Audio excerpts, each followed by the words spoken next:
In this ad for the Mobile One brand, I have 30 seconds to talk about driving, which might be what you're doing right now. Maybe you're in the car, you're free, you're in control, on an open road with an open calendar. Your mind is wandering, and you're going with it. Or maybe you're stuck at work, in meetings, or emails, or worse, meetings about emails. And if that's the case, there's only one question. Why? Mobile One, for the love of driving. Visit loveofdriving.us/radio to learn more. With Ring cameras and doorbells, it's easy to keep every fright in sight. See who's there. Keep your scaredy cats company. Oh, it's okay, sweetie. I'll be home soon. And protect your crypt from the real monsters. Oh, come on. The sign says take one. Find dead simple ways to stay connected right now at ring.com. This is a Rogue Media Network podcast.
Hey, everybody. Welcome to King of the Hill podcast. I'm Mike. And believe it or not, I am Rusty. That's Rusty.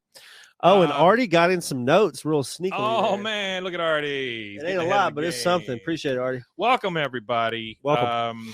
We're trying to stack some episodes here because Rusty just had a human, and you never know what life's going to bring you. So we are at season 6, episode 18, or in the year of our Lord 6 ABE 16, my own private rodeo. Yeah, this one is April 28, 2002.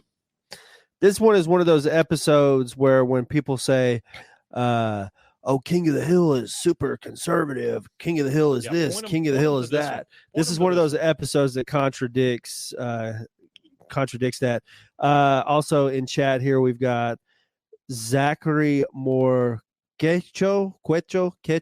He says, congrats, Rusty. Appreciate that. Thank you. Oh, that's nice. Yeah. Oh, shoot. I've got comments over here, too. Yeah, man, we're getting a lot of engagement this morning. We got a bunch of them. Everybody's popping up. RT. It's enough, Artie. We'll fill in the blanks. Yeah, that's fantastic. Thanks, buddy. I'm just glad that you got me something to at least have for reference in front of me. Artie's the best. He is our official fact checker and keeper on schedule. I can generally pull facts for stuff out of my butt here, but it's good to have some written down. Rusty's butt is full of facts. Full of facts. All right, so season 6, episode 18, my own private rodeo. No bell, no yell. We start in the Bridal Path Wedding Boutique. It's Peggy and Nancy. Nancy comes out in a white wedding dress. Peggy goes, no. And Nancy goes, oh, shoot. I just want this renewal of vows to be perfect. 20 years with Dale. And Peggy says, and 1 year since you stopped cheating on him with John Redcorn. She goes, I can still wear white. Man, hey, if you're happy and you're feeling joy, just call Peggy. She'll go ahead and knock you out. That's so fucked up of Peggy. She goes, I can still wear white, can I? She goes, no. She goes, but Shug, if I don't wear white, Dale might get suspicious. And right now, the only ones who know about the affair are me, John Redcorn, and God. And you, and Hank, and Bill, and everybody else in the whole neighborhood. And possibly Bobby, and of course, John Redcorn's sister. She got a mouth on her. Peggy says, well, it's your funeral. Just kidding. It's your wedding. It'll be a dream come true. Oh, Peggy, come on. Okay, Peggy, so all four Peggy, guys are in Peggy. the alley.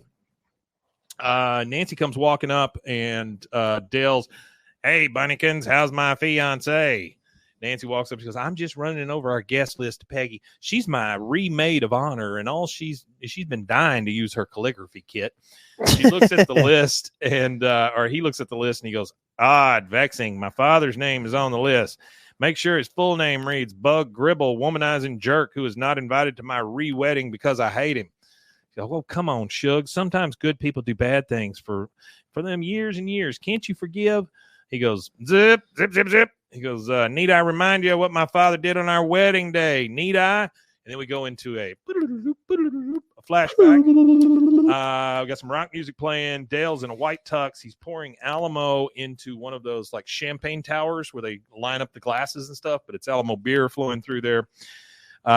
He goes, it was the most lavish potluck wedding of the neighborhood had ever seen. Potluck wedding. Hey, that's not a bad idea. He says in this, he goes, thanks for coming. I'll let you all know how the deflowering went. That is not something I need from you, Dale. Yeah, don't ever say deflower. He again. goes, full of love in my heart and wedding beer in my bladder. I went inside to use the restroom where I was confronted by a horrible sight. He sees Bill puking into the toilet. And by the way, Bill still has hair. And he goes, ooh, sorry. He goes, rock and roll, man. And then Dale goes, yeah, rocket, bleh, and then starts puking again. He goes, so naturally I headed for the kitchen sink, and that's to pee, by the way. He headed to the kitchen sink to pee. Kitchen sink to piss. It sounds like a place where you should be pissing. And he goes, and that's where I saw it. And you get some sobbing that starts to happen. He sees his dad kissing Nancy in her wedding dress. It's in the kitchen where they were getting married. And so what we're getting is that his dad, French Nancy on her wedding day. And so that's why he's been pissed off at him for the last 20, 30 years. Oh, okay. And so he goes, sorry to interrupt you. Artie hit me with a little fact real quick. He said the only other time we've actually physically seen Dale's father was in the episode Now Who's the Dummy? And it's where he's all scary looking. He's got like a cigarette in his mouth. Oh, okay. This is after he was reformed then, I guess, right? I guess. He goes, damn you, daddy. And he goes up and slaps his dad, kind of. Like, it's like that kind of slap. Damn you, daddy. Like, he slaps him in the face. Yeah. He starts sobbing. He runs off crying. We go back to real life, and he goes, I love my dad like a father, and he betrayed me like a betrayer. Nancy goes, please, Dale, I want this re-wedding to be a fresh start for all of us. If I can forgive him for tongue stabbing me on my holy day, why can't you? Tongue stabbing me on my holy day. I don't understand where they come up with these weird analogies, but honestly, so are they saying that his dad like sexually harassed her on his wedding day? We get the story here in a second. Okay. But what Dale thinks is that, yes, he sexually harassed Nancy. By I thought it was just like a father-in-law giving his daughter-in-law a peck on the cheek or something. No, this was full-on tongue. Bill says, he probably misses you, Dale. I know I miss my dad. I can't tell you how many nights he locked me in that rabbit hutch. I deserved it, though. I just couldn't listen. He locked him in a rabbit hutch. Bill was locked in a rabbit hutch as a child. Now we're understanding some of his trauma. He goes, my dad doesn't care about me. He's a big rodeo star, going town to town, delighting children and defiling women. He storms off. Now we're at the Hill House at the dinner table, the kitchen, and Bobby says, and right in the middle of the re-wedding, I pop out of the cake with 2 sparklers. Peggy goes, I like it. I like it a lot, except for the part about you. But the cake part, now that is an excellent idea. Well, at that point, it's just a cake, Peggy. It's just a cake. Well, who in the hell's popping out of cakes? Nancy comes in through the sliding door because they never leave that locked. Hey, Shugs. And Peggy says, imagine this, a re-wedding cake. Now, just let that sink in. It's just a cake, Peggy. That's all that is. It's not even your idea. It's just a damn cake. She hands something to Hank, and she says, I have a favor to ask. Would you bring this invite to Dale's dad? He goes, Nancy? He goes, Hank, it's been 20 years. Maybe Bug has changed. I've changed. If he has, invite him so he can give Dale away again. so he can give Dale away again. It's not something that happens. If he hasn't, that's not normal. If he hasn't, tell him I look great and tell him to go to hell. He says, I don't know. Bug's a cowboy. How do you even find a cowboy? She goes, in his last postcard, he said his rodeo was going to be in Coburn through the end of the month. Pretty please? He goes, well, I guess I am the best man, and with the joy of responsibility comes the burden of obligation.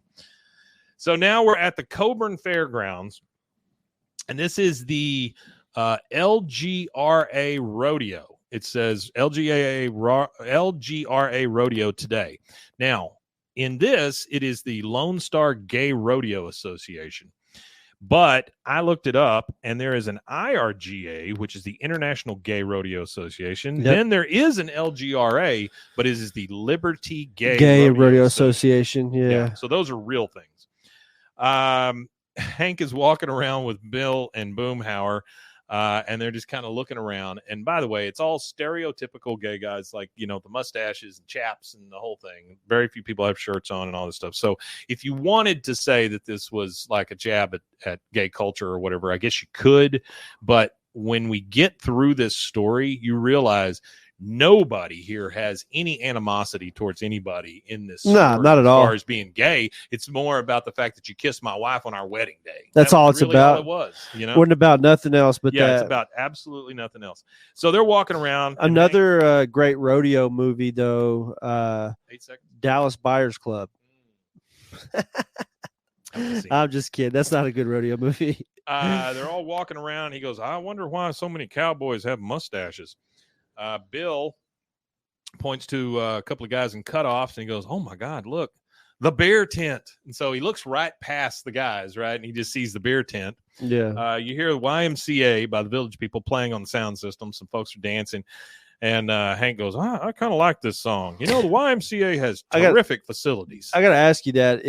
Are the Village People were they actually gay, or was that just like the gay culture just adopt that as their theme song? I think members were, but I don't want to speak out of turn either. Yeah. No worries. So they're looking through there, and they see the YMCA dancers, and he mentions how great the facilities are at YMCA. Bill goes, ooh, rainbows. And he looks over, and there's a whole thing full of rainbow shirts. And, of course, this doesn't affect them. They don't even realize, it's rainbows. It's all guys. They don't think anything about it. So they go to sit in the stands. Bill has bought one of these rainbow shirts. And, of course, Bill buys the ones that's too small for him. So his gut's hanging out. It's real tight on him, unnecessarily. He looks around in the stand and goes, where are all the ladies? And Hank goes, well, they're probably crowding around Dale's dad's trailer. I bet half these poor bastards are losing their girls right now. The announcer, who is the exact same announcer for everything in King of the Hill, which it's the guy who plays Dale, but he's doing a lot of that. He comes on and goes, next up on the drag race, it's Buttercup McGee in a fetching Ann Taylor sundress. And he's out. And so it's a guy in a full sundress on the back of a bucking bronco, and he's trying to ride it, you know, just like anything else. And Bill looks at it and goes, hey, that guy's wearing a dress. He goes, yeah, he must have lost some kind of crazy cowboy bet. Boy, does he feel silly. Tug is the announcer's name. What's that? Tug. According to Artie, anyway. He goes, and Buttercup goes down, but don't go anywhere, rodeo fans. Up next, Bug Gribble takes on one of the meanest goats in Texas, and the fun is just beginning here at the gay rodeo. Hank looks around and goes, did he just say the gay rodeo? That makes sense. And then he looks around. It made sense, yeah. And then they just start kind of giggling, his friends, and he goes, shut up, Bill. Don't laugh. They can hear you. He goes, gay rodeo.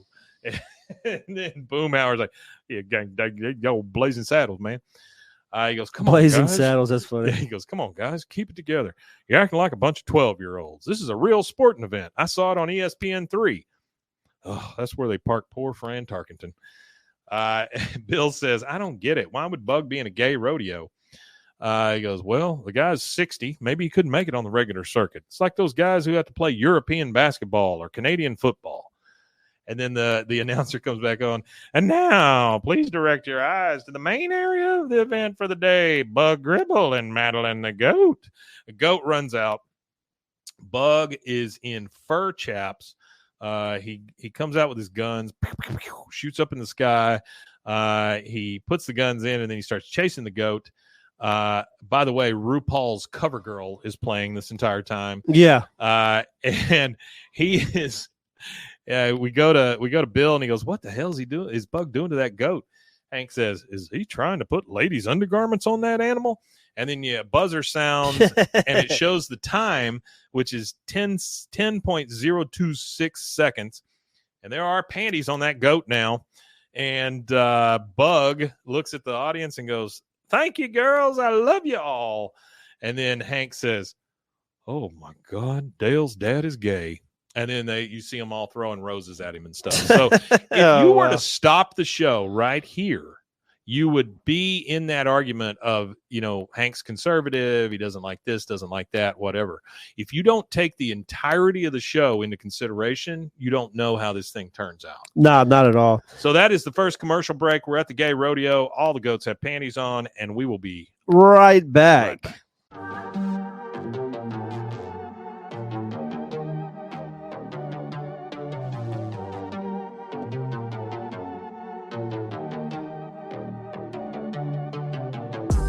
Hey y'all, I'm April.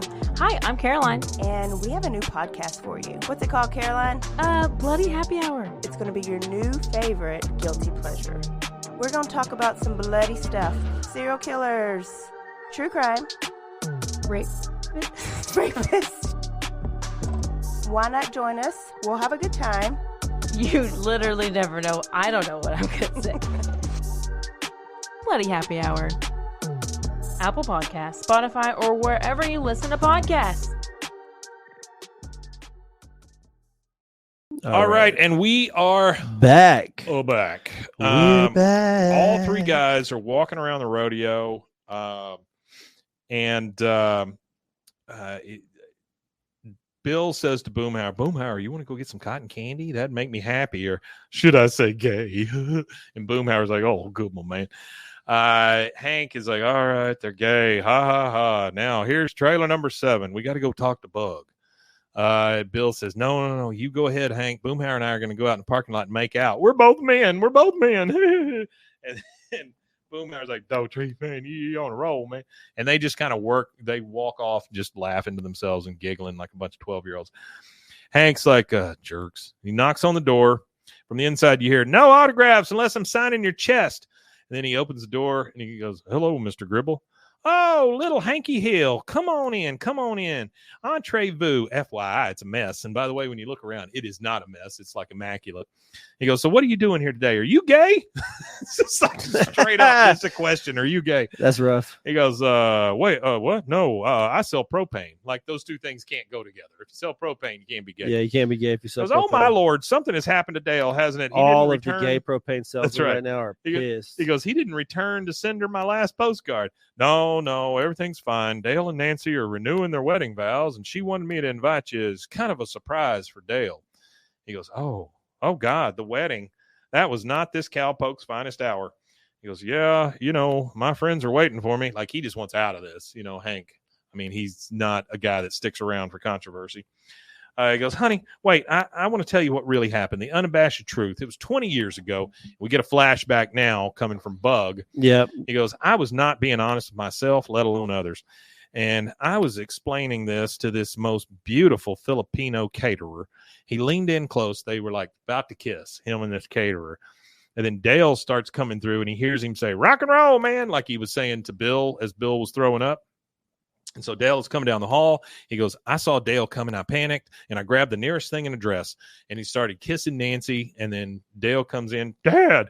And he goes, 'Every day I think about the mess I've made, things. I'm tortured, Hank. But maybe now I've got another chance to get back in my son's life.' It comes back to reality. Hank says, 'Yeah, the invitation didn't say anything about formal attire, but I'm guessing you might want to, tone it down a bit.' Yeah. Because don't worry, I'm not going to wear spangles and rhinestones when I see Dale. Those are my stage clothes. Gay rodeo is theater, honey. It's just camp. Kitschy fun.' He goes, 'So I'll see you later. Have fun at your camp.' And then this guy comes through the door. We find out is Juan Pedro. He goes, 'Who wants paella? Gary and Mike made it. It's decadent.' 'Oh, company. And who are you?' Looking at Hank. I don't know why they always do that. Like one of the things that I noticed about gay tropes, it's always some like weird food item. Well, it's a food oh my item gosh, I that's made way you a over the banana top. nut bread.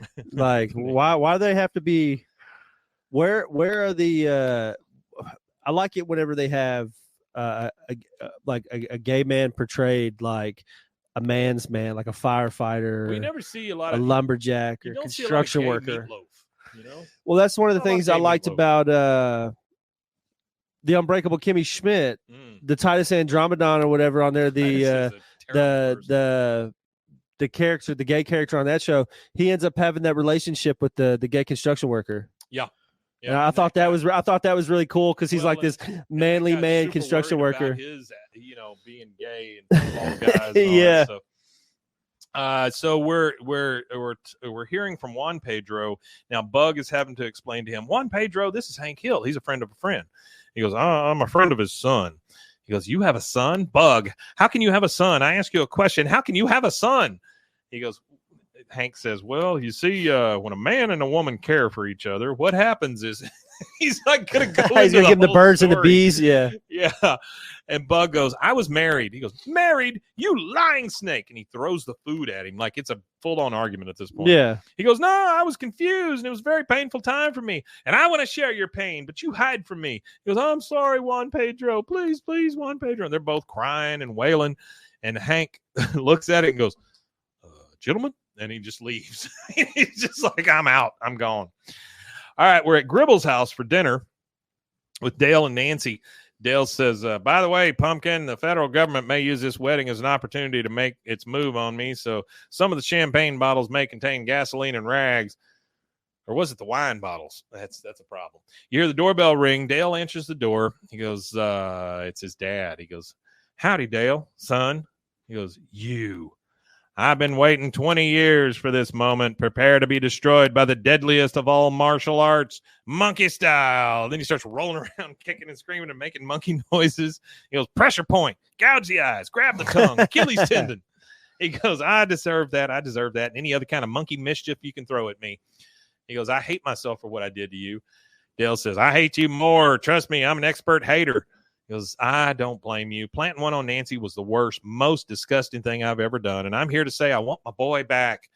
He gets down on one knee and just starts crying. He goes, my God, you're pathetic. And to think I once called you. And then his voice starts, Daddy. He goes, son, Daddy, let it out, child. I'm crying. I mean, they just fall into a mess, and they're hugging and kissing and crying and all this stuff. Now we see Dale and Nancy in bed, and Dale has obviously just gotten over this whole thing. He says, if you had told me last week I'd be lying in bed pasting my father's head back onto family photos, I'd have called you nuts. But here we are. He's got little tiny pictures of the guy's head, and he's just using tweezers to paste them back onto photos. She says, Nancy says, I'm glad you're back, Shug. But haven't you noticed anything different about your dad? Doesn't he seem a little fancier? He goes, the only thing that's different is he's here, and I love him. He kisses her on the cheek and goes, yep, as long as he keeps his hands off your hot body, we're cool. Next day, we're in the alley with all three. Bill is still in his rainbow shirt, so he hasn't changed at all.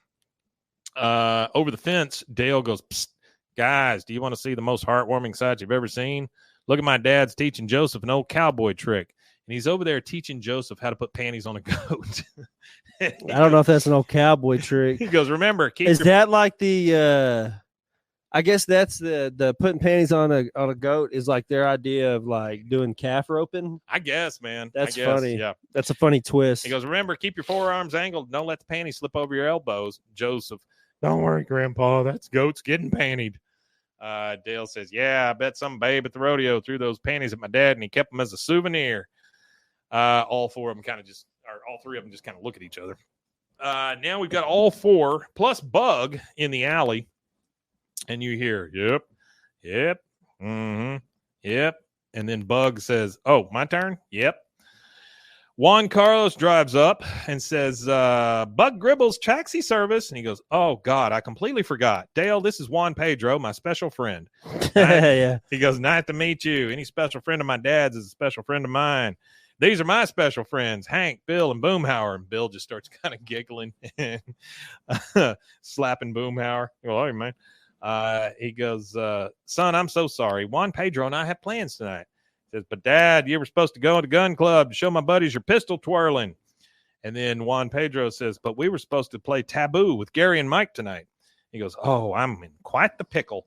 He goes, what to do? Dale says, look, Juan Pedro, why don't you come to gun club with us tonight? Then tomorrow we can all go to Gary and Mike's and play Taboo. He goes, well, okay, we can do Gary and Mike anytime. I'll wait till you try my margaritas. He goes, great. Hank likes margaritas. Hey, Hank, you coming over to Gary and Mike's tomorrow for margaritas and Taboo? Hank just goes, nope. He just says, nope. That's funny. And Juan Pedro goes, oh, I know you. Hello, Hank. He goes, hello, Juan Pedro. I mean, that is the thing with Hank. Like, it wouldn't matter if this is a gay guy or not a gay guy. He doesn't want to meet new people. No, he doesn't want like to hang out people. with new people. Nah. He's got enough people in his life. Yeah, he doesn't like meeting new people very often. Nope. All right, so we're at Deluxe Tux now. Another place we've never seen. Deluxe Tux. And Bug is trying to help Dale tie his tie. Dale says, I never knew you could buy ties that weren't pre-tied. He goes, oh, sweetie, I have so much to teach you. He goes, speaking of which, Dad, I'm a little nervous about my re-wedding night. You've satisfied thousands of women. You got any pointers? Joseph comes out. He's only in shorts and a vest. And he goes, check it out, Dad. I'm John Redcorn, which it's a little close to home as far as I'm concerned. Yeah. He goes, I don't see it. I'll show you how to do John Redcorn. Excuse us. And they both walk off. And then Bug sits down with Nancy and he goes, Joseph is such a beautiful boy. Is he adopted? He goes, oh, not really. No, he's it's a long story. He goes, Nancy. She goes, I know. Dale then comes out of the dressing room. He's in a vest, just like Joseph. He goes, I must rechannel the energy of your wife's ancestors' spirit winds. And they both just started laughing and stuff. And then he sees Bug over there whispering to Nancy. And of course, that rekindles the thought in his head that he's going to try to kiss his wife. And he goes, you hear over there, Bug says, have you told Dale yet? She goes, I've thought about it, but telling your husband you cheated on him is such an unpleasant conversation. I think the party will be much more fun if you and I just stay in the closet. He goes, I'm not going to tell you how to live your life, but I can't do that anymore. She goes, no. He goes, Dale needs to know his daddy is queerer than a box of birds, which was just queerer than a box of birds. Yeah. That's a new one. Dale is super mad, and we know that because he throws a knife at his father. It lands in the chest of the mannequin right behind him. And he says, get away from my wife, or next time I'll aim for the mannequin and hit you. Well, I mean, at least he's in touch with the fact that he can't hit a target. I guess he knows that. Well, I think it's funny that he tried to hit his dad and missed. With a knife. He goes, he says, get away from my wife next time or I'll hit you. He goes, Dale, there's something I need to tell you to get off my chest. If we're going to have a real relationship again, we should be 100% Oprah honest with each other. He goes, are you in love with Nancy? I'm not the man you think I am. My rodeo is a gay rodeo. He goes, why would you, a confirmed bachelor such as yourself, work at a gay rodeo? I mean, honestly, Dale is so clueless, it's not even funny. Like, he does not put two and two together for a guy he can't put anything together. Oh boy. He goes, honey, even when I was married to your mother, I was leading a secret life. Don't you see? Juan Pedro is not just my special friend. He's my partner. He goes, partner? Why do you need a partner to work at the gay rodeo? Gay rodeo. He goes, wait a minute. Oh my God, I can't believe this. My own father. Bug says, Dale, I forget I said anything. We were having so much fun. Let's just go back being a family again. He goes, too late. You're re-uninvited to my re-wedding. Now get out. He goes, Dale, please. He goes, get out. I can never trust you again. Get out before I have Nancy throw you out. And so Bug leaves crying. She comes up. Oh, Shug. He goes, I can't believe it. It was right in front of my face this whole time. My father is a government agent. Well, I don't know where you got that from, Dale, but that's not it. She says, he told you that? And he didn't have to. A secret life, working undercover with a partner. What other explanation is there? Oh, God, this is my worst nightmare come true, Nancy. I don't know what to do. No one's ever deceived me before. And then he hugs Nancy, and it goes to commercial break. So I think we can now answer two questions here. Yep. One, Dale has no friggin' clue about Joseph. No, he does not. And anybody who brings that up, I think you're wrong, and all you got to do is look at this episode. Yeah, he does. He doesn't have a clue. And he is not even concerned with the gay part. He cannot put two and two together. He can't. He's not. I don't. He's just not good at it. He's not good at it. And also, I still think there's a bit of him playing around with everybody. I think he knows. I think he still does. I don't think he does. All right, this one makes it hard to stick to that. But that takes us to our second commercial break. We're going to go ahead and take that with a special word from Goat Panties, and we will be right back.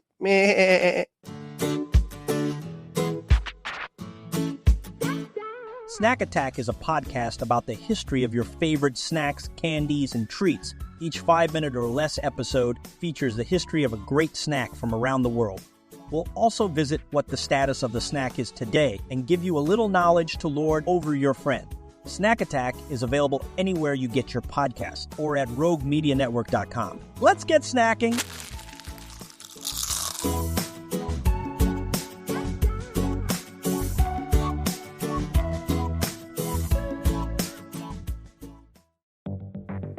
Step into the unexpected with Cultastic, or How to Start a Cult Without Really Trying. A podcast where cult creation unfolds in the most unpredictable way. Join us on a unique journey into the world of theoretical cult formation. Unlike any other podcast, each episode of Cultastic is co-written in part using ChatGPT, and we let it decide our fate, good or bad. What makes Cultastic truly intriguing? We don't know what's coming each week. Together with our AI co-author, we'll discover and build this cult, one episode at a time, exploring various aspects of cult dynamics, leadership, and group psychology. Delve into themes of charisma, influence, and the power of group thinking. It's a blend of expert analysis, theoretical exploration, and the unforeseen twists of AI-generated ideas. Remember, Cultastic is an exercise in imagination and education where we weave a narrative one episode and one tenant at a time. Curious about where this journey will take us? Subscribe to Cultastic or How to Start a Cult without really trying on your favorite podcast platform or at roguemedianetwork.com. Let's build this mission to save the people of Earth, week by unpredictable week.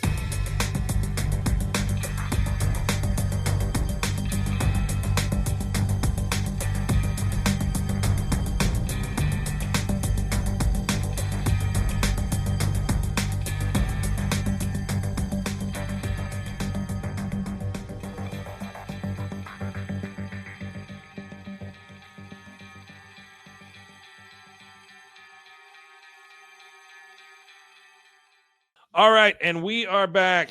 We're in the alley. Back. All four guys, and they're all in tuxes. They are tuxedoed They're out. ready for the wedding. And Which is funny seeing them all in suits like that. oh, yeah, no kidding. And Hank says, well, I guess I can fit in one more beer before the ceremony. And Dale says, can you believe it? My own dad is government. I really thought I knew the man. Now, what illicit activities could gay cowboys be up to? Money laundering, income tax evasion, counterfeiting. See, that's the thing. Like, they just say gay cowboys. They don't mention anything about the gay thing. None of that. He just thinks they're common criminals, right? I mean, that's it. It's fantastic. Like, anybody, again, if you think this show is so conservative, watch this episode. This is the one. It's really not. And that, I think, one of the reasons why it has such a diverse audience is because it isn't in the pocket. There is no pocket. You can't put it in a box. You can't put it in a bag. You can't put it anywhere. There is the show is so open. There is one joke here that's right now. I'm going to tell you this joke, and it is a little. It I guess in earlier times it would have been funnier than it is now. But Hank says it could still be funny if you watch Kill Tony. It could still be funny. He says money laundering, income tax evasion, counterfeiting. Hank says, "Are you sure that's what he told you? That he was fed?" And so a little bit of a reference to the other F word, but yeah. He goes, first he deep tongue kisses my wife, and then he crawls into bed with the federal government. He goes, Dale, where are you going? And he leaves. He goes to the gay rodeo to blow my dad's cover wide open.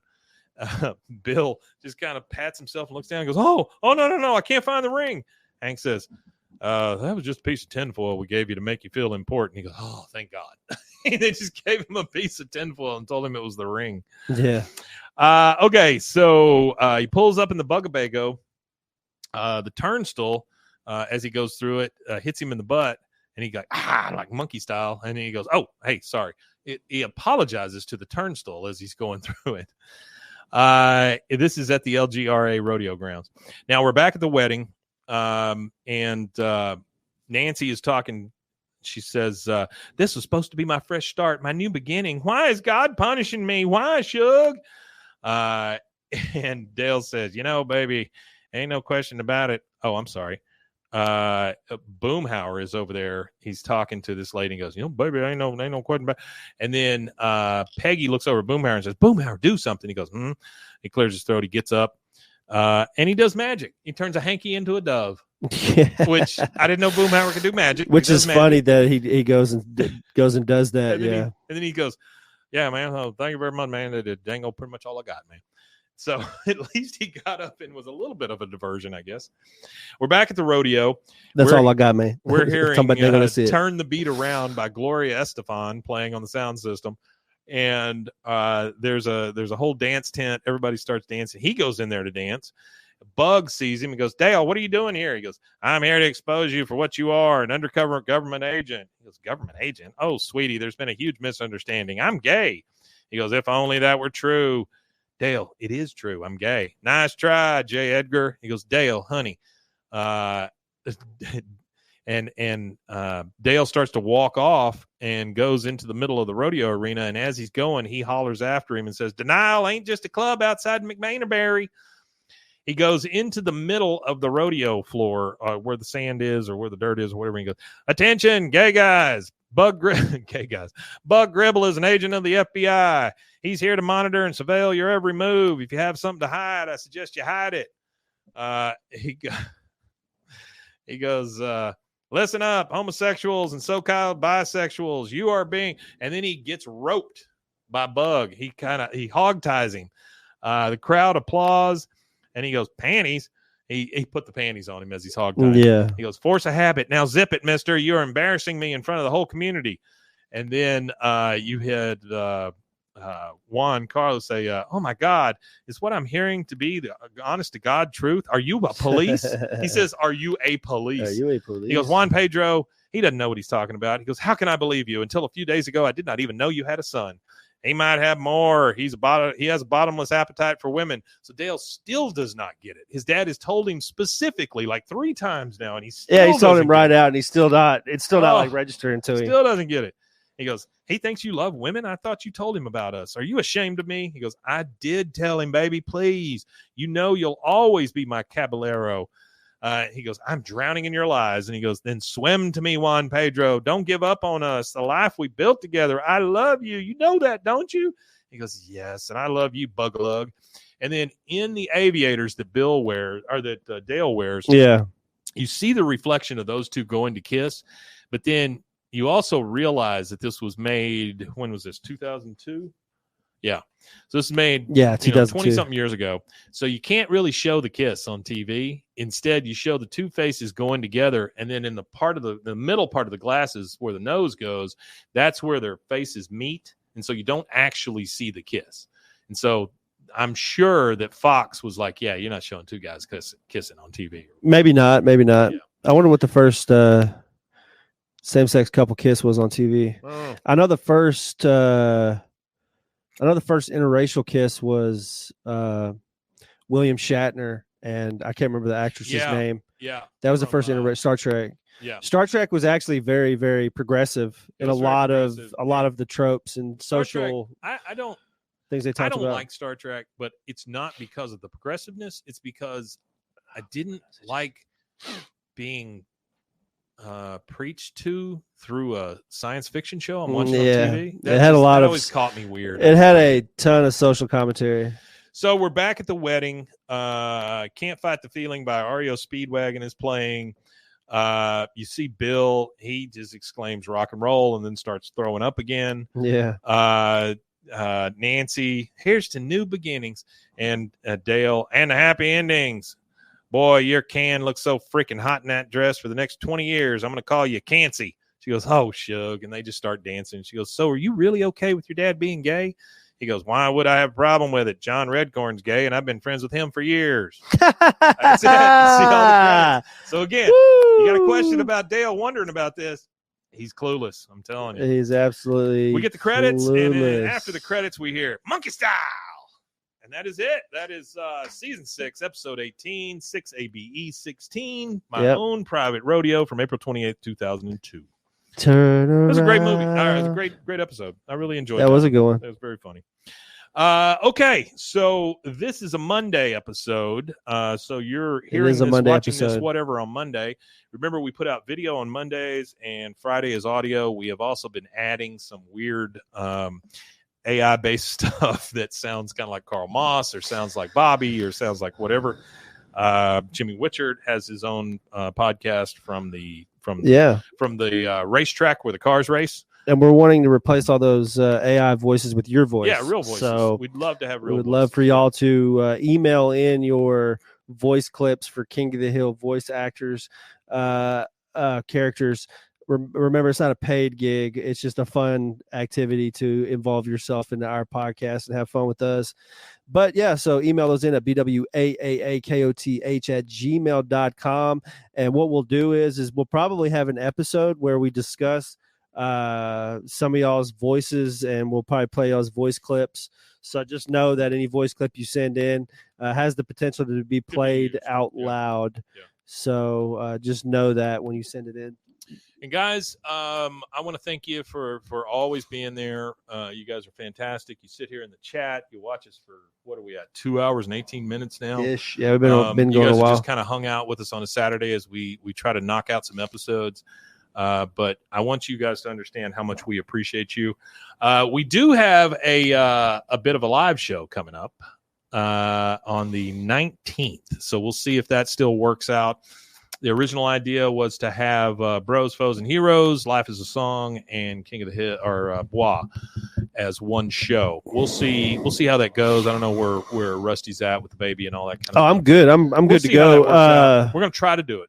I think what we should do is, like I had suggested to you, I think that we should have me on Bros, Foes, and Heroes, and we just go through and do Bros, Foes, and Heroes, and then have on Zach for Bois, and we all three just stay there. We could do that. I just want to make sure we have a break in the middle. So we could. Well, what we could do is we could just do an intermission and just like a meet and greet and say hi to people. So if you're in the area between Dallas and San Antonio, October 19th, drive up to Waco. Just keep your eyes open. We'll start putting some stuff out. We'll say more about it too. Let's see.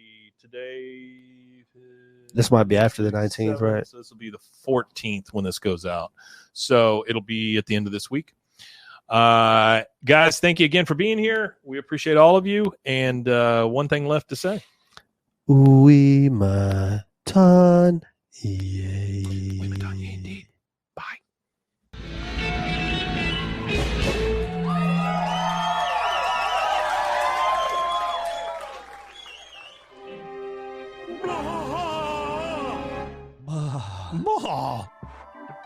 This has been a Rogue Media Network production. Are you a podcaster? Let's talk podcast hosting. Are you tired of your current podcast host? Need real support in a community that gets it? At Rogue Media Network, we offer top-tier podcast hosting services to help you thrive. From hosting and distribution to dedicated support, we've got you covered. Starting as low as $25 a month. Join our community of passionate podcasters today. Contact us at hello@roguemedianetwork.com.